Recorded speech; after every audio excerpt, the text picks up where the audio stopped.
உலகத்தில் உங்களுக்கு உபத்திரம் உண்டு. பாம்பின் வாயிலிருந்து விஷ பற்களை பிடுங்குவது போல பிடுங்கி இருக்கிறேன். அவனுடைய ஆத்துமா அவனில் இருக்கு மட்டும் அதற்கு துக்கம் உண்டு. உலகம் உங்களுக்கு உபத்திரவத்தின் மூலமாய் கொடுக்கக்கூடிய சகல தீதுகளையும்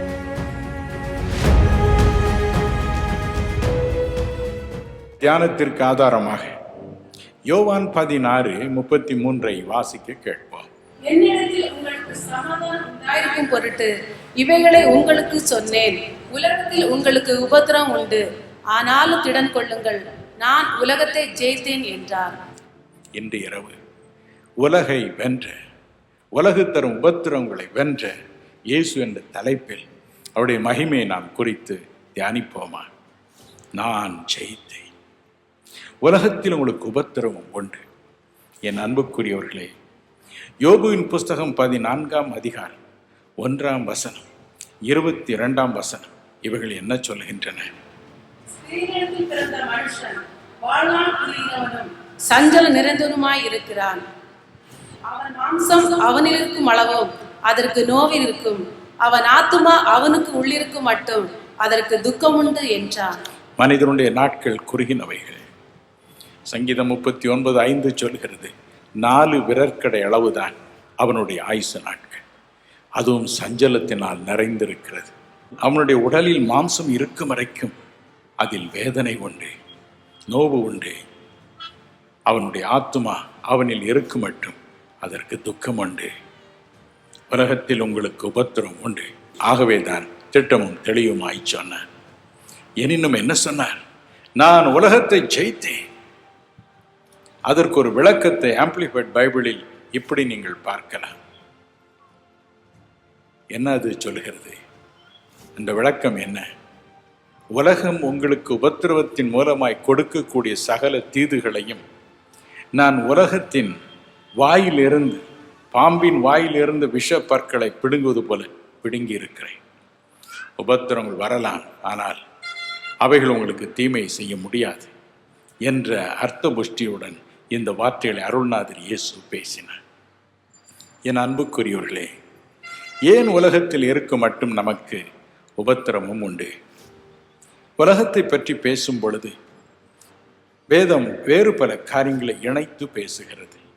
முதலாவது பாருங்கள், உலகத்தின் வேஷம் என்று ஒன்று உண்டா?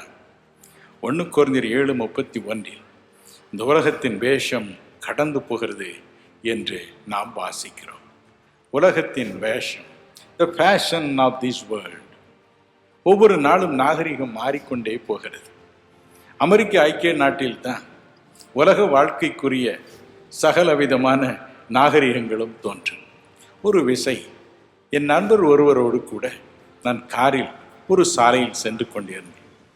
எனக்கு முன்னே ஒரு லாரியை ஒருவர் ஓட்டி கொண்டு போய் கொண்டிருந்தார். அந்த லாரி இப்படியும் அப்படியுமா ஓடிக்கொண்டிருந்தது.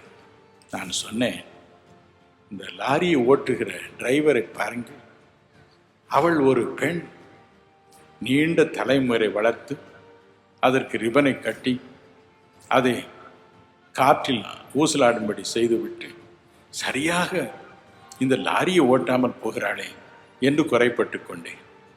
என் நண்பர் சிரித்தார். அந்த முடியை பார்த்து லாரி ஓட்டுவது பெண் என்று சொல்லுகிறீர்களோ, அது ஆண் என்றார். எனக்கு தூக்கி வாரி போட்டது. அப்படியே தன்னுடைய காரை வேகமாக ஓட்டி அந்த லாரியை முந்தி செல்லும்படி செய்தார். நான் எட்டி பார்த்தேன். டிரைவர் ஒரு ஆண் பிள்ளை, சரியான மீசை, சரியான கிருதா, ஆனால் முடியை மாத்திரம் பெண்களைப் போல வளர்த்து அதற்கு ஒரு ரிபனையும் கட்டி வைத்திருக்கிறார். அதில் ஒரு சந்தோஷம் அவருக்கு. என் நண்பர் ஒருவருடைய வீட்டிற்கு போனேன். அவரும் அவருடைய மனைவியும் என்னை கண்ணீரும் கம்பலையுமாய் வரவேற்றார்கள். என்ன என்று கேட்டேன். ஐயா, எங்கள் மகனை பொன்னை போல போற்றி வளர்த்தோம், இப்போ பாருங்க அவன் பொம்பளை மாதிரி முடியை வளர்த்து போட்டுட்டு வந்து நிற்கிறான், ரிபனை வச்சு கட்டிக்கிட்டு நிற்கிறான், எங்களுக்கு தலை தூக்க முடியலை, எங்கே போனாலும் எங்கள் உறவினர்கள் எல்லாம் எங்களை பார்த்து சிரிக்கிறார்கள் என்று சொன்னார்கள். உலகத்தின் வேஷம். இந்த வேஷத்திற்கு நாமும் ஒத்து போகாவிட்டால் நமக்கு உபத்திரம் வருவது உறுதி. ஆனால் அதே சமயத்தில் தேவன் என்ன சொன்னார்? ரோமர் 12ஆம் அதிகாரம் 2ஆம் வசனத்தில் அவர் இப்படி சொன்னார், நீங்கள் இந்த உலகத்திற்குரிய வேஷம் தரிக்காமல் உங்கள் மனம் புதிதாக ஆகிக்கொண்டே இருப்பதினாலே மறுரூபமாகுங்கள். இந்த உலகத்தின் வேஷம் வேண்டாம், உலகத்தோடு நீங்கள் ஒத்து வேஷம் போட வேண்டாம் என்று அவர் சொல்கிறார். உங்கள் மனம் புதிதாகட்டும், உங்கள் தோற்றம் மறுரூபம் அடையட்டும் என்று சொல்கிறார். இது சாத்தியமா? 2 கொரிந்தியர் 4:16 பாருங்கள். அங்கே வேதம் சொல்லுகிறது, உங்கள் உள்ளான மனுஷன் புதிதாகட்டும், அப்பொழுது மறுரூபம் வரும். உங்கள் உள்ளான மனுஷன் புதிதாகட்டும். ரோமர் 12:2 உங்கள் மனம் புதிதாகட்டும் என்றார். ஆனால் 2 கொரிந்தியர் 4:16 உங்கள் உள்ளான மனுஷன் என்று சொல்கிறார். என் அன்புக்குரியவர்களே, புறம்பான மனுஷன் என்று அதில் குறிப்பிடப்பட்டிருக்கிறது, உள்ளான மனுஷன் என்றும் குறிப்பிடப்பட்டிருக்கிறது. மனம், உள்ளம், ஆத்துமா, ஆவி என்றெல்லாம் நாம் குறிப்பிடுவது இந்த உள்ளான மனுஷனைத்தான். நமக்குள் இருக்கும் மனுஷனுக்கு நம்முடைய புறம்பான மனுஷனுடைய தோற்றம் தான் இருக்கும். சில வருடங்களுக்கு முன்பு நான் ஒரு டெலிவிஷன் நிகழ்ச்சியை பார்த்தேன். ஒரு குறிப்பிட்ட தம்பதியர் கணவனும் மனைவியுமாக ஒரு விமானத்தில் ஏறி ஓட்டிக்கொண்டு போய்கொண்டிருந்தார்கள். திடீரென்று அதில் பெட்ரோல் தீர்ந்து விட்டது. தலை கீழாக விழுந்து அந்த விமானம் நொறுங்கியது. அதே இடத்தில் புருஷன் மாண்டு போனார். மனைவி குற்றூராகி கிடந்து புருஷனை எட்டி பார்த்தாள். அவனுடைய உடல் கீழே கிடக்கிறது. திடீரென வானத்தில் இருந்த அருள்நாதர் இயேசு இறங்கி வந்து அருகில் நின்றார். அந்த மனிதர் எழுந்தார். சிதைந்த உடல் அப்படியே கிடக்கிறது, ஆனால் அவருடைய உள்ளான மனுஷன் அப்படியே எழுந்தார், எழுந்து நின்றார். இந்த பெண் மாறி மாறி பார்த்தார். கீழே கிடக்கும் புருஷனுடைய கால்களை பார்த்தாள். அவர் மாட்டியிருந்த காலணி கலந்து எங்கோ விழுந்து கிடந்திருந்தது. காலணியற்ற பாதங்களோடு காணப்பட்டார். சாக்ஸு தான் இருந்தது. எழுந்து நின்ற மனிதரை பார்த்தார். அதை போலவே தோற்றம், அதே தோற்றம். அந்த தோற்றத்தின் காலிலும் பார்த்தார்.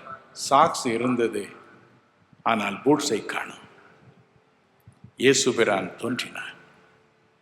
அவரை பார்த்தவுடன் 2 கரங்களையும் அவருக்கு நேராக நீட்டி, என் பாவங்களை மன்னியும் என்று அவர் வேண்டிக் கொண்டது போல இருந்தது. அப்படியே அவள் மூர்ச்சையானாள். நாட்கள் கடந்தன. மயக்கம் தெளிந்து எழுந்தாள். கைகள் கால்களில் கட்டு. தன் கணவனை புதைத்த அந்த போதகரோடு அவள் பேசிக் கொண்டிருந்தாள். ஐயா, என் புருஷனை புதைத்தீர்களே, அப்பொழுது பூட்ஸ் இல்லாமல் தானே புதைத்தீர்கள் என்று கேட்டாள். அவருக்கு தூக்கி வாரி போட்டது. அது உனக்கு எப்படி தெரியும் என்றார். இன்ன விதமான உடைதானே அணிந்திருந்தார் என்றாள்.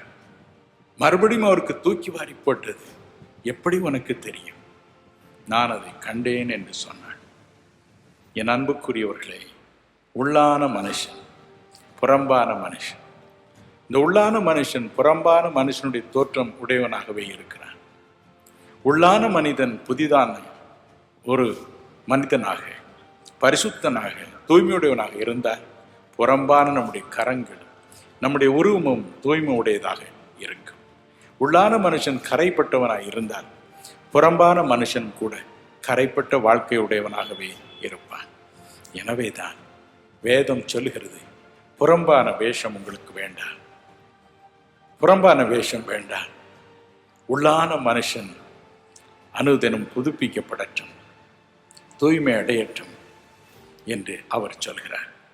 2 கொரிந்தியர் 3:18 இதை குறித்து தேவன் சொல்லும் பொழுது, இந்த உள்ளான மனுஷன் ஒவ்வொரு நாளும் மகிமையின் மேல் மகிமை அடைந்து என்னுடைய பரிசுத்தாவின் வல்லமையினால் மறுரூபம் அடையட்டும் என்கிறார். இதுதான் நம்மை பற்றி தேவனுடைய சித்தம். உலகம் சொல்லுகிறது, தலைமுடியை மாற்றிக்கொள், உடை விபரீதமாய் போடு, மற்றவுடன் நீ வேறுபட்டவனாய் இருக்க வேண்டும், அதுதான் வேஷம், அதுதான் முக்கியம் என்று சொல்கிறது.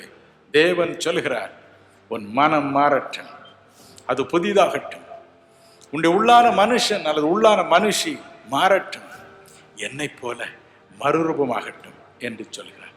ஆகவே உபத்திரவம், ஆகவேதான் நமக்கு உபத்திரவம்.